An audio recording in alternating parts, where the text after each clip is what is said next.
There are moments in nature that need no sound to steal the breath away. A pause that lasts a little longer than it should, a step that slows by half a beat, or a feeling that arrives a second too late, is enough for fate to turn in another direction. This story begins inside that very silence, where the boundary between life and death is as thin as the wavering heat rising from sun-scorched ground. In the late afternoon, the African savanna sinks into a dry golden haze, the sun dropping low like a blade of heated metal, pouring its light over cracked earth in long, lifeless streaks.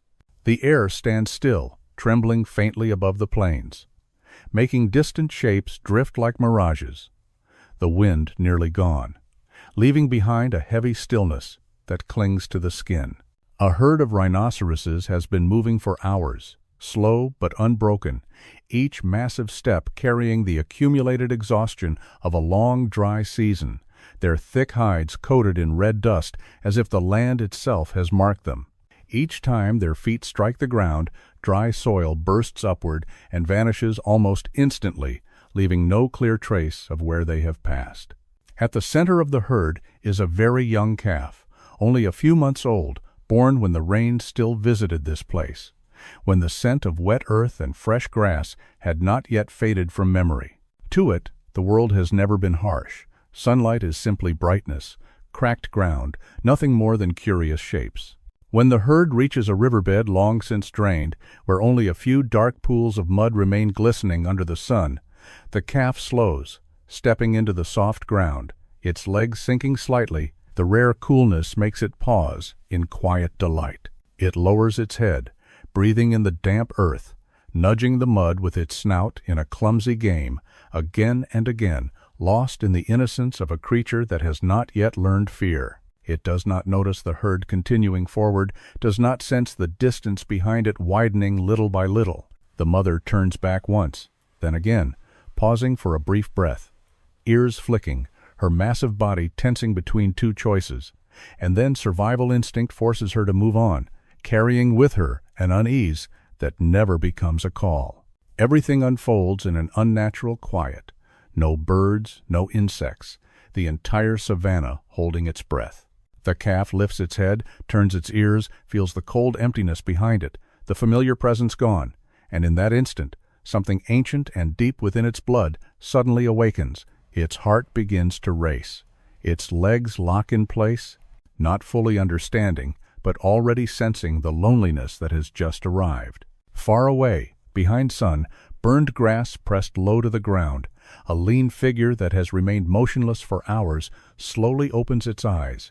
The opportunity has come, and the silence, instead of offering protection, begins to turn into a warning that arrives too late. The first movement is almost impossible to notice, just the dry grass shivering briefly before falling still again, as if the savanna itself were adjusting its breathing. The lioness lifts her head from the scorching ground, dark golden eyes narrowing beneath the fading sun, her gaunt body revealing every rib with each slow, heavy breath. One foreleg rests at an angle, an old injury forcing her to measure every step, yet hunger has worn away all hesitation. This dry season has taken her speed, her explosive power, and the clean hunts that once ended in seconds, leaving only a cold patience, a survival instinct that surfaces when no other options remain. She has lain there for more than an hour, body pressed flat to the earth, back burned by the sun, red dust clinging to her mane, waiting for the moment this land always offers to those who know how to wait.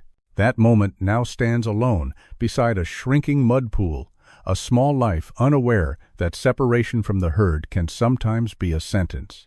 The young rhino calf is still absorbed in the cool mud, unaware that the air around it has changed, unaware that the silence is no longer harmless, but stretched tight, heavy like a rope pulled to its limit. When the lioness rises, dry dust slips from her body like ash, every movement slow and deliberate, shoulders lifting and settling softly to avoid sound, claws biting into the hard ground just enough to hold. There is no roar, no hiss, only the distance between hunter and prey collapsing inside a terrifying quiet. Only when a shadow falls across the shimmering surface of the mud does the calf freeze, its mud-smeared snout suspended in midair, ears snapping upright, heart hammering in a rhythm its young body has never known.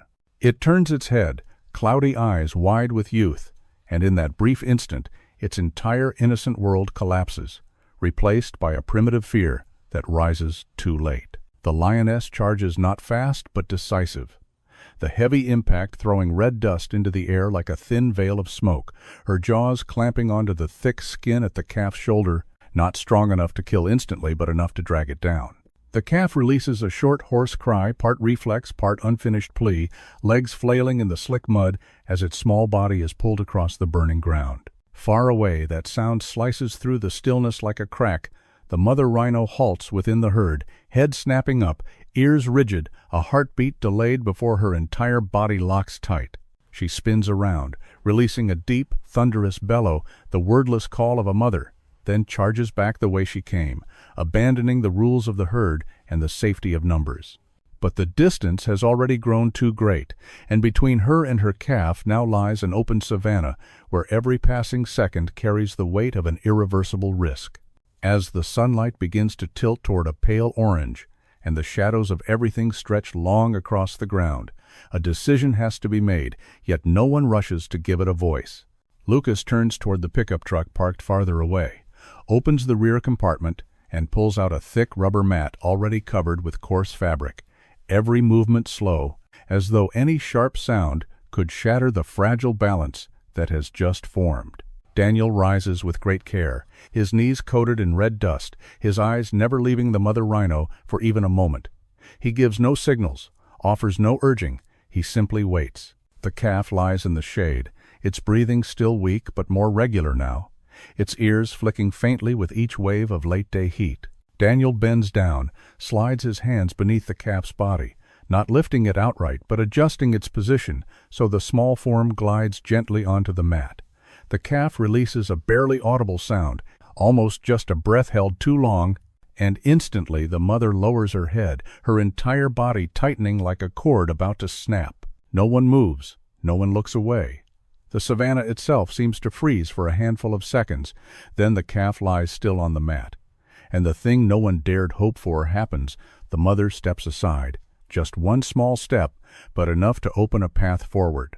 Lucas quickly lowers the rear ramp of the truck, metal touching earth with a muted thud before dissolving into the wind. Daniel and Lucas lift the edge of the mat together, inch by inch, guiding the calf toward the vehicle. Not fast, not slow, every movement weighed as if carrying something sacred. When the calf reaches the ramp, it trembles, releasing a thin, fragile sigh. And the mother answers with a low, steady rumble, not a warning but something closer to reassurance. Daniel climbs into the truck bed, guiding the calf into the prepared space lined with dry straw, clean cloth, and simple monitoring equipment, not a full medical unit, but the safest refuge that can be assembled in the open savanna. Once everything is settled, the mother steps closer, her massive horn stopping just inches from the edge of the truck, her nose brushing the side as she inhales deeply, taking in the familiar scent of her calf. Then she begins to follow as Lucas starts the engine, not running, not panicking, just walking with heavy, measured steps, sometimes pressing close to the side of the vehicle as if reminding herself that her calf is still there.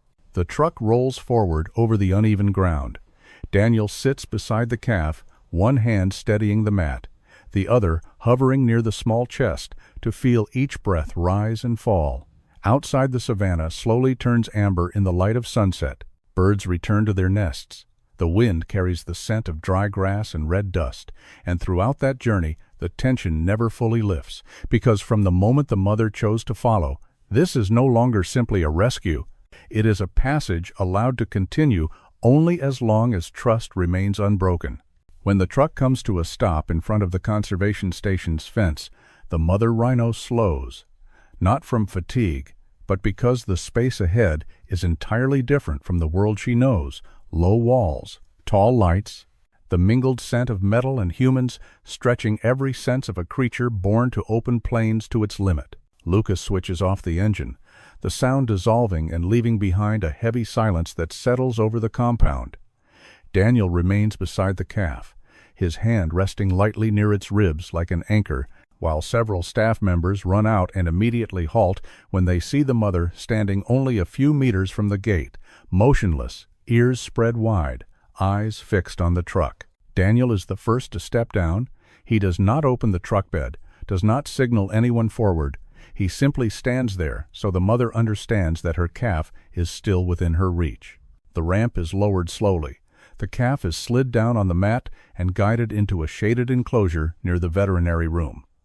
Daniel walking close, constantly checking breathing and pulse, while outside the mother begins to pace, not aggressive, but visibly unsettled, short, uneven rumbles rising from deep in her chest, as if she is searching for footing in this unfamiliar world. When the veterinarian arrives and warns that if the mother is not calmed, the fence may not hold her.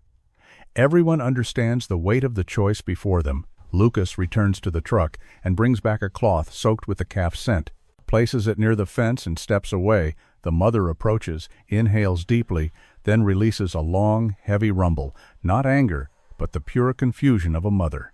A side gate is opened, allowing her into a rear yard, close enough to see her calf. She advances one careful step at a time until she stands at the enclosure, sliding her horn and muzzle through the bars to gently touch the calf's ear, and almost instantly the tension drains away. The mother lowers herself and settles outside the fence, finally allowing her massive body to rest. Inside the veterinary room, treatment continues under white lights and antiseptic air. Wounds are cleaned, fluids drip steadily.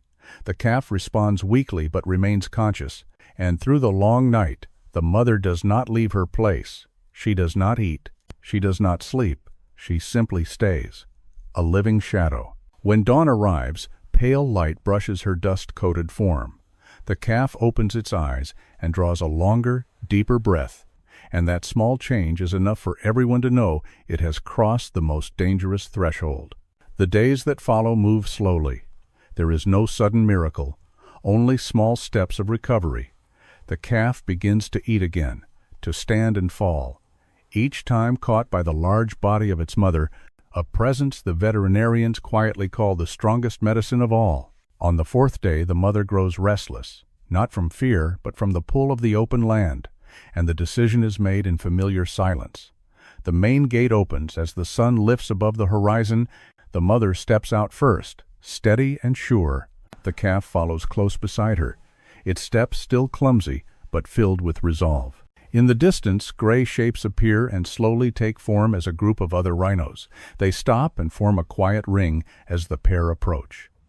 There is no chaos, no contest, only the muted acceptance of nature. Daniel turns away, making no effort to hide his tears, because there are moments that require neither strength nor victory, only the wisdom to step back at the right time. And when trust is given and fully kept, life needs no announcement. It simply continues in silence, enough to remind us that the greatest miracles always begin and end the same way.